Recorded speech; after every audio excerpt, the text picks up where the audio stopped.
ఓటీటీకెళ్తే చాలా రకాల బూతు కంటెంట్లు ఉంటున్నాయి ఈ మధ్య. అడిగితేనేమో కథ డిమాండ్ చేసింది. అందుకే ఇందులో ఉంది అని చెప్పేసి రకరకాల ప్రచారాలు చేస్తూనే ఉంటారు. అంటే పబ్లిసిటీ టైంలో. కాకపోతే కంటెంట్ పూర్తిగా చూసినప్పుడు ఏ కథ డిమాండ్ చేసింది? ఎందుకు ఇలా పెట్టారని రకరకాల ఆలోచనలు వస్తా ఉంటాయి. కానీ వాళ్ళు మాత్రం సమర్థించుకునే ప్రయత్నం చేస్తారు. ఈ టాపిక్ గురించి ఈరోజు మాట్లాడదాం. మనతో పాటు వారణాసి సూర్య గారు ఉన్నారు. నమస్తే sir. Sir basically OTT, not only OTT, first సినిమాకి తర్వాత వద్దాము. సినిమా కంటే కొన్ని కత్తిరింపులు ఉన్నాయి కాబట్టి జాగ్రత్తగా వ్యవహరిస్తున్నారు. ఇకపోతే ఇప్పుడు ఓటీటీకి వస్తే మొన్న రానా నాయుడు చూసినప్పుడు అండ్ ఆ తర్వాత నిన్న సైతాన్ చూసిన అండ్ నిన్నటి లవ్ స్టోరీస్ అయినా వాట్ ఎవర్ ఎక్కడి నుంచో మొదలుపెట్టి ఎక్కడ ఎండ్ చేయాలనుకున్నా సరే మొత్తం బూతు కంటెంట్ ఎక్కువ ఉంటుంది. అంటే బూతులు మాట్లాడుతున్నారు, తిట్లు. బూతులు అంటే నా ఉద్దేశంలో తిట్లు. నెక్స్ట్ అలాగే మితి మీరిన శృంగార వీడియోలు కూడా, అంటే విత్ ఎక్స్ప్రెషన్స్ అండ్ ఇంకేదో చూపించాలి అని చెప్పేసి. అది ఏంటి అసలు? అంటే బట్టలే కొంచెం చిన్న బట్టలు అడ్డుంటున్నాయి, చేయాల్సినవన్నీ జరిగిపోతున్నాయి.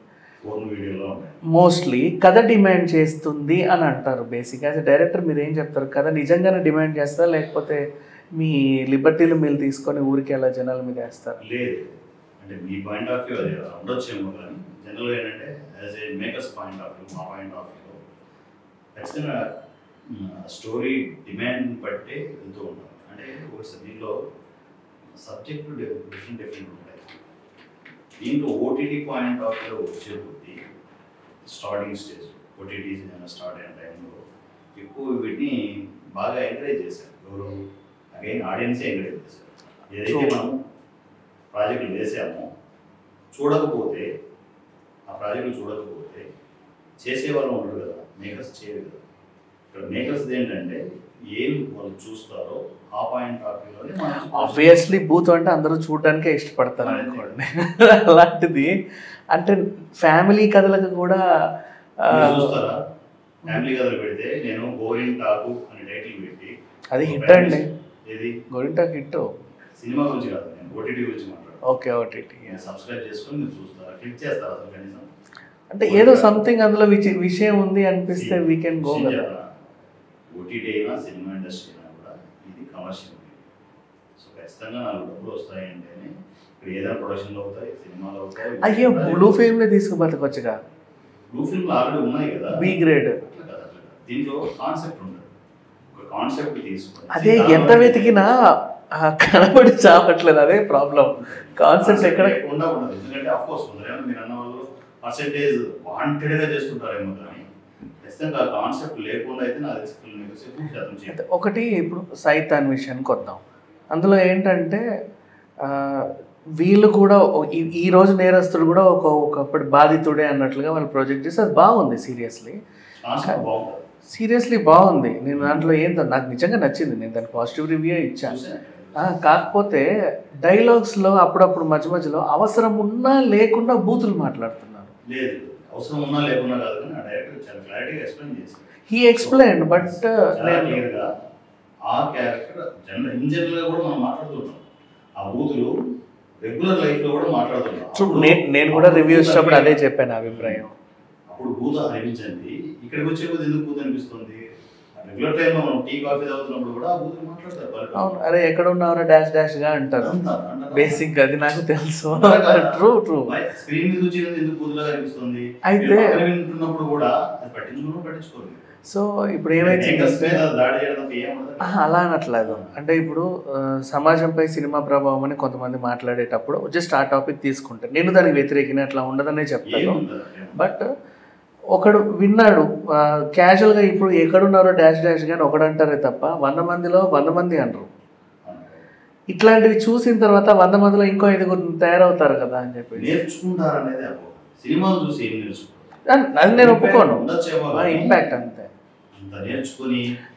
బికాజ్ దీనికి చిన్న పిల్లలు కూడా చాలా దీనికి ఎగ్జాంపుల్ చెప్తుంటే ఇన్ఫ్లుయెన్స్ ఉంటుంది అని ఎందుకు అనుకుంటానంటే, ఇప్పుడు అల్లు అర్జున్ డైలాగు దేవుడా అదొకటి, అంటే తగ్గేదేలే. అండ్ నెక్స్ట్ అట్లాగే మొన్న మన సిద్ధు జొన్నలగడ్డ అట్లుంటుంది మనతోని. ఈ డైలాగ్స్ జనరల్ పబ్లిక్లో చాలామంది వాడుతూనే ఉన్నారు, ఎందుకంటే ఒక ఇన్ఫ్లుయెన్స్ ఇంపాక్ట్ అనేది పడింది. అట్లాగే ఈ బూతులు కూడా ఇంపాక్ట్ చూపించవచ్చు కదా. మనం నేర్పించేంత పరిస్థితుల్లో జనాలు లేరు. Of course true, I agree. వాళ్ళు ఎక్కడైనా నేర్చుకుంటారు. జనాల నుంచి ఏవైతే బూతులు ఉన్నాయో అవి ఆ కాన్సెప్ట్ పనికి వస్తాయో అవి ఆ ఫిల్మ్ మేకర్స్ తీసుకొచ్చి పెడుతున్నారే కానీ వీళ్ళు ఏదో కొత్త బూతులు క్రియేట్ చేసి అక్కడ నుంచి తీసుకొచ్చేసి జనాలు నేర్చుకునే పరిస్థితి ఖచ్చితంగా కాదు. ఎందుకంటే ఇప్పుడు సినిమాలైనా ఫిల్మ్ మేకర్స్ అయినా మీలాంటి వాళ్ళైనా అలాంటి వాళ్ళైనా అంటే మనం లైవ్ లైట్లోకి వస్తుంటాం, కెమెరాల ముందు ఉంటాం కాబట్టి దీని గురించి మాట్లాడడానికి ఎక్కువ ఇంట్రెస్ట్ పెడతారు అంతే తప్ప ఆల్రెడీ అక్కడ బూతులు ఉన్నాయి, సమాజంలో ఉన్నాయి.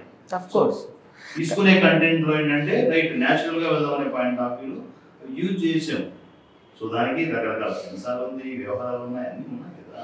ఇప్పుడు సమాజం ఇంత ఉంది, బూతులు మాట్లాడే వాళ్ళు ఇంతమంది ఉంటారు. అటెండ్ ఇంతలాగా అనిపిస్తుంది. మొత్తం సమాజం అంతా బూతుల్లో లేదు కాదు కానీ ఉంది, ఎక్కువ పర్సెంటేజ్ ఉంది. ఓకే, కొందరు మాట్లాడరు. మీరు ఎప్పుడైనా బూత్ అనుకోకుండా ఎప్పుడైనా మీరు మీ లైఫ్ స్టైల్లో ట్రావెల్ చేశారా మీరు అనుకోవచ్చు, బయటకు అనుకోవచ్చు. లోపలైతే బూతులు రన్ అవుతుంటాయి కదా. ఆఫ్ కోర్స్ మరి అది మన రెగ్యులర్ లైఫ్లో ఉన్నదే. కానీ కాన్సెప్ట్ ఓరియంటెడ్లో మనము కమర్షియల్ పాయింట్ ఆఫ్ వ్యూ కావచ్చు, సో జనాలు ఇది చూస్తారనే పాయింట్ ఆఫ్ వ్యూ కావచ్చు, ఫిల్మ్ మేకర్స్కి ఒక ఒపీనియన్స్ ఉంటాయి. ఆ పాయింట్ ఆఫ్ వ్యూలో ఫిల్మ్ మేకింగ్ అవుతుంది తప్ప వాంటెడ్గా ఈ 4 బూతులతోనే హైలైట్ చేసుకునేసి ఆ సినిమాని ఇది చేసుకోవడం ఆ ప్రాసెస్ ఎప్పుడు ఉండదు. వాళ్ళకు కూడా భయమే, ఎక్కువ బూతులు పెడితే అసలు మీ ఫ్యామిలీ మెంబర్సే రారు. సో ఇప్పుడు మీరు అన్నదే మాట్లాడుతున్నారు, ఫ్యామిలీ మెంబర్స్ రారు అంటే వాళ్ళు ఆల్రెడీ అనౌన్స్ చేస్తున్నారు ఫ్యామిలీస్తో చూడకండి, సింగిల్గా చూడండి. అట్లా పెట్టినందుకే ఎందుకు చూడొద్దని చూస్తున్నారు, అది ఇంకొక మార్కెటింగ్ స్ట్రాటజీ అయిపోయింది. నేను చెప్తున్నా సినిమా అనేది కమర్షియల్ మీడియా, దాన్ని ఎవరు నిన్న అనుకున్నా కూడా ఎండ్ ఆఫ్ ద డే నేను పెట్టిన పెట్టుబడికి నాకు ఎంత వస్తుంది. లేకపోతే సెన్సార్ అన్నారు ఇందాక, సెన్సార్ గురించి అంటే ఓటీటీకి లేదు కదా. లేదు, ఆ ప్రాసెస్ కూడా జరుగుతుంది. ఈ ప్రాసెస్ జరిగే లోపే జరగాల్సిన డ్యామేజ్ అంతా జరిగిపోయింది కదా. అనుకుంటున్నారు కానీ డ్యామేజ్ ఏమీ లేదు. ఈవెన్ మీరు మనం 18 బిలో ఉన్న టీనేజర్స్ ఉన్నారు, వాళ్ళు ఎక్కడైనా కూడా మనకు యూట్యూబ్ ఓపెన్గా ఉంది, టోటల్గా ఇంటర్నెట్ ఓపెన్ ఉంది, పోర్న్ వీడియోస్ చూడకుండా ఉంటారు. They will see. అండ్ ఇంకొకటి 18+ నాట్ అలౌడ్ అంటే వై వీఆర్ నాట్ అలౌడ్ అని కూడా ఇంట్రెస్ట్ చూపిస్తారు. ఎందుకు చూడవచ్చు అదే అంటున్నా. వాళ్ళది ఏకపోయినా పర్వాలేదేమో, వీడేదో స్కిప్ చేసేవాడు, కానీ 18+ నాట్ అలౌడ్ అంటే ఇప్పుడు దీనికి సొల్యూషన్ అయితే ఖచ్చితంగా లేదు. మనం ఏమి చేయాలి, సోషల్ మీడియాని మీడియాలోకి వచ్చిన తర్వాత విన్నట్లు 18+ ఓన్లీ అంటే ఖచ్చితంగా ఎన్ని పక్కన పెట్టి ఫస్ట్ అదే చూస్తారు. ఏం చేయగలం చెప్పండి, ఆపలేము అవి.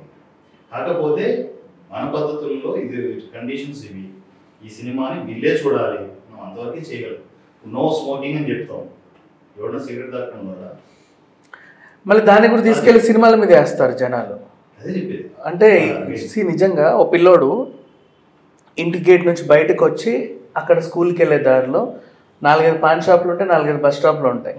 వాడు సిగరెట్ తాగే వాళ్ళని చూసి ఎప్పుడన్నా ఇది ఉంటే బాగుండు అనుకుంటాడు. ఏదో రోజు ఇంట్లో తాగుతూ తల్లికో తండ్రికో దొరుకుతాడు. వాడు 4 తన్ని నెక్స్ట్ వాడి ఫ్రెండ్ వచ్చినప్పుడు ఏం చెప్తాడంటే, ఈ నా కొడుకు సినిమాలు చూసి చెడిపోయాడు అంటాడు. వీడు ఏదో 5వ తరగతి పిల్లోడు ఏదో సినిమా చూసి నేను సిగరెట్ తాగాలని చెడిపోయినట్టుగా ఈ విధంగా చేస్తారు. సో ఇట్లా చిన్న వాటికి లేని వాటికే నిందించినప్పుడు సినిమాల్ని మనం డైరెక్ట్గా ఇట్లాంటివన్నీ ప్రొజెక్ట్ చేస్తే రేపటి రోజు సినిమాల వల్లే అని స్టాంప్ వేసేస్తారు. చెప్పినా డిస్కస్ చేసినా చేయకపోయినా కూడా end of the day cinema మీద చేస్తారు. ఎందుకంటే ఈజీ టార్గెట్ అంటే నింద వేసినా కూడా దాన్ని ఇబ్బంది పెట్టే వాళ్ళు ఎవరు లేరు కదా.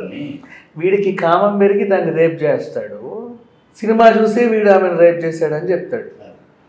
వీడికి ఒళ్ళు కొవ్వెక్కి ఒకటి చంపేస్తాడు, వీడు సినిమాలు చూసి నేర్చుకున్నాడు అంటే సినిమా మీద చేస్తారు. ఎందుకంటే గ్లామర్ కదా పైన కనిపిస్తోంది, అబ్బా సినిమా మీద బలి చెప్పాడు అన్నట్టు డిస్కషన్ ఉంటుంది. అండ్ అయిపోయింది కదా. Anyway, thank you sir, thank you so much.